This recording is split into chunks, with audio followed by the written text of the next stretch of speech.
René Guénon, aperçu sur l'ésotérisme islamique et le taoïsme. Chapitre 5. Al-Ruh. Note de bas de page. Études traditionnelles. 8-9 1938.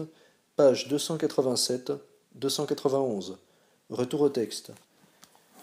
Suivant les données traditionnelles de la science des lettres, entre guillemets, Allah créa le monde non par l'élif qui est la première des lettres, mais par le ba qui est la seconde. Et en effet, bien que l'unité soit nécessairement le principe premier de la manifestation, c'est la dualité que celle-ci présuppose immédiatement, et entre les deux termes de laquelle sera produite, comme entre les deux pôles complémentaires de cette manifestation figurée par les deux extrémités du ba, toute la multiplicité indéfinie des existences contingentes. C'est donc le ba qui est proprement à l'origine de la création, et celle-ci s'accomplit par lui et en lui, c'est-à-dire qu'il en est à la fois le moyen entre guillemets et le lieu entre guillemets, suivant les deux sens qu'a cette lettre quand elle est prise comme la préposition bi. Note de bas de page. C'est aussi pourquoi le ba, ou son équivalent, est la lettre initiale des livres sacrés. La Torah commence par Bereshith, le Coran par Bismillah, et bien qu'on n'ait pas actuellement le texte de l'Évangile dans une langue sacrée, on peut du moins remarquer que le premier mot de l'Évangile de Saint Jean en hébreu serait aussi Bereshith. Retour au texte.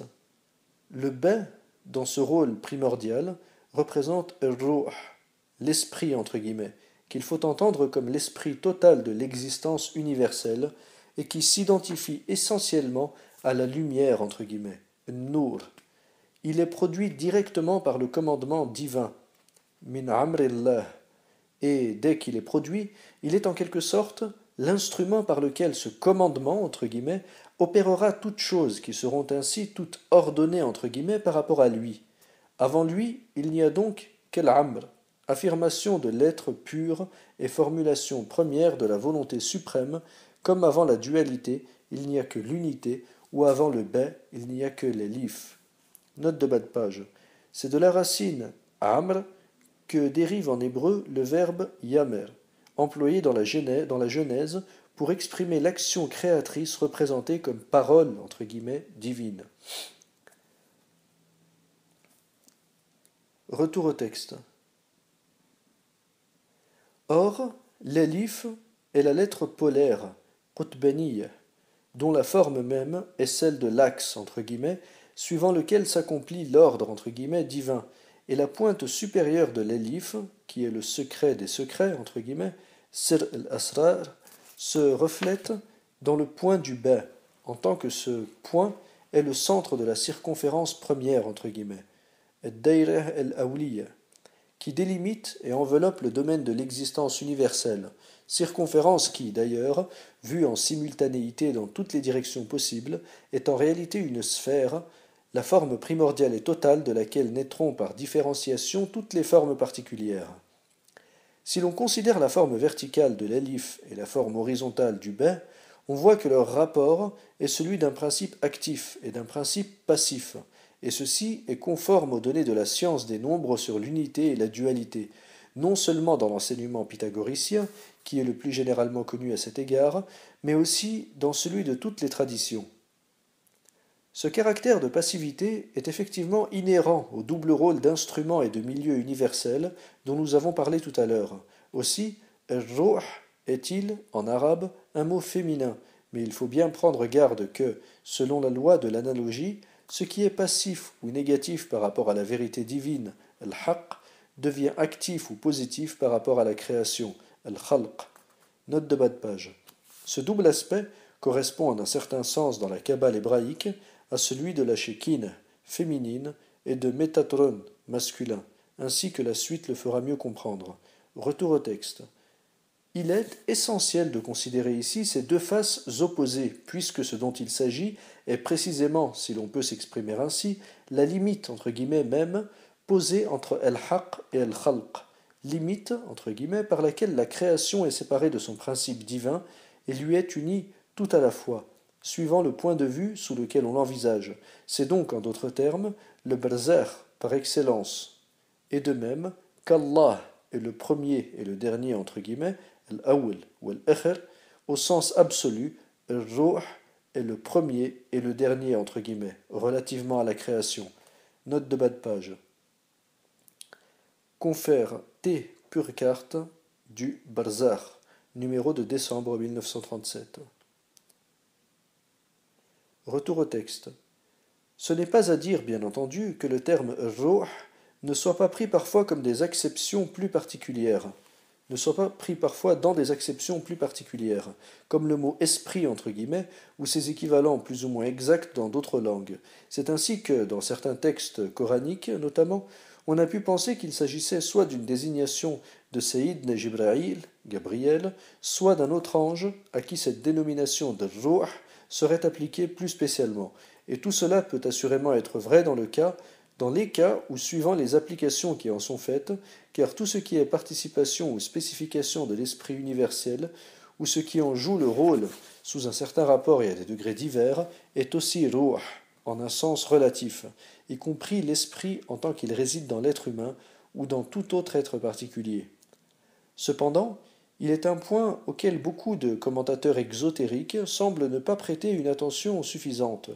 Lorsque ruh est désigné expressément et distinctement à côté des anges, el-Malaïk, comment serait-il possible d'admettre que, en réalité, il s'agisse simplement de l'un de ceux-ci? L'interprétation ésotérique est qu'il s'agit alors de Sayyidna Métatron, le Métatron de la Kabbale hébraïque. Cela permet d'ailleurs de s'expliquer l'équivoque qui se produit à cet égard, puisque Métatron est aussi représenté comme un ange, bien que, étant au-delà du domaine des existences séparées entre guillemets, il soit véritablement autre chose et plus qu'un ange, et cela, du reste, correspond bien encore au double aspect du Barzakh. Note de bas de page. Par exemple, dans la sourate Al-Qadr 97, 4, Tanazallu al-malaikatu wa ruhu ftha. Deuxième note de bas de page. Dans certaines formules ésotériques, le nom de Ruh est associé à ceux de 4 anges par rapport auxquels il est, dans l'ordre céleste, ce qu'est dans l'ordre terrestre, le prophète par rapport aux 4 premiers Khulafa. Cela convient bien à Métatron, qui d'ailleurs s'identifie ainsi nettement à Ruh al-Muhammadiyya. Retour au texte. Une autre considération qui concorde entièrement avec cette interprétation est celle-ci. Dans la figuration du trône, entre guillemets, l'arche, Ruh est placé au centre, et cette place est effectivement celle de Métatron. Le trône, entre guillemets, est le lieu de la présence divine, entre guillemets, c'est-à-dire de la Shekinah, qui, dans la tradition hébraïque, est la parèdre, entre guillemets, ou l'aspect complémentaire de Métatron.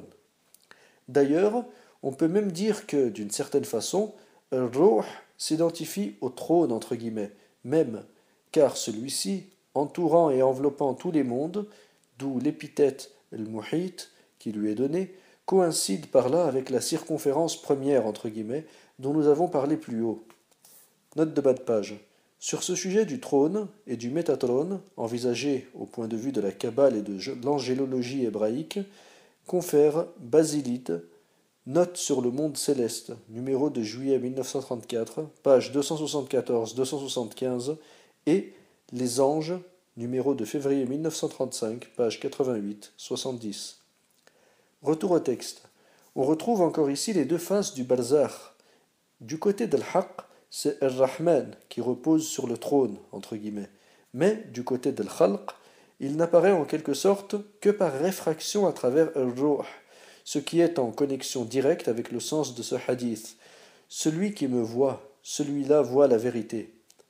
Memra'ani faqad ra al-haqq. Note de bas de page.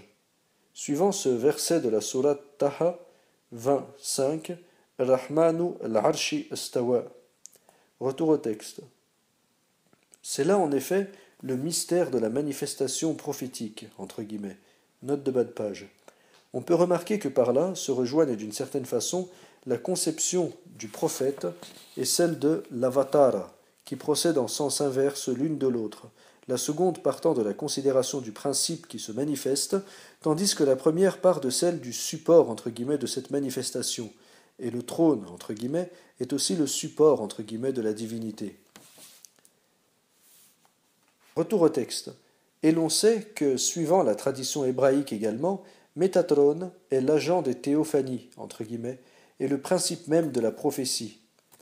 Ce qui, exprimé en langage islamique, revient à dire qu'il n'est autre que Ruh al-Muhammadiyya, en qui tous les prophètes et les envoyés divins ne sont qu'un, et qui a, dans le monde d'en bas, entre guillemets, son expression ultime dans celui qui est leur sceau, entre guillemets, Khatam al-Anbiya wal-Mursalin, c'est-à-dire qu'il est réuni en une synthèse finale qui est le reflet de leur unité principielle dans le monde d'en haut, entre guillemets, où il est Awwal Khalqillah, ce qui est le dernier dans l'ordre manifesté, étant analogiquement le premier dans l'ordre principiel, et qui est ainsi le Seigneur des premiers et des derniers, Sayyid al-Awwalina wal-Akhirin. Note de bas de page. Confère Le roi du monde, page 30-33. C'est par là, et par là seulement, que peuvent réellement être compris dans leur sens profond tous les noms et les titres du prophète, qui sont en définitive ceux-mêmes de l'homme universel, entre guillemets, el-insal el-kamil, totalisant finalement en lui tous les degrés de l'existence, comme il les contenait tous en lui dès l'origine. Alayhi salatu rabbil arshi dauman, que sur lui la prière du Seigneur du trône soit perpétuellement, entre guillemets. Alayhi salatu rabbil arshi dauman. Ouverture des guillemets, que sur lui la prière du Seigneur du trône soit perpétuellement. Fermeture des guillemets.